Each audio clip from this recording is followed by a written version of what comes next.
ও মা মা চলো তোমার মাথা দেখিয়ে দিই।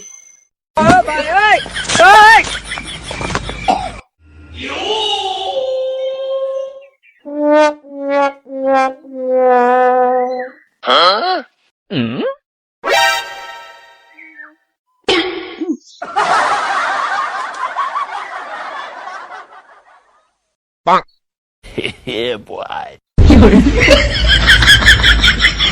ও মা মা আমি না একটা অনলাইনে কাপড় অর্ডার দিচ্ছি মাত্র 500 টাকার দাম।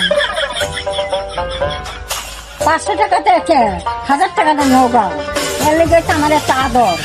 হ্যাঁ একটা আদর বাবা ফেবার যাও যা নিয়ে হোগা বাবা কিনে কি কিনছে খাইছে না না এই দিকটা এখন এত বাহাদুরি বাপের বাড়ি কিনে কি কিনছে। হ্যাঁ এই নাই হ্যাঁ জমিদারি দেখায়। হ্যাঁ আর খালি ফ্যাশন দর বসায় আজকাল বউরা ফ্যাশন দর খালি ফ্যাশন দর ঘুরবার ইচ্ছে।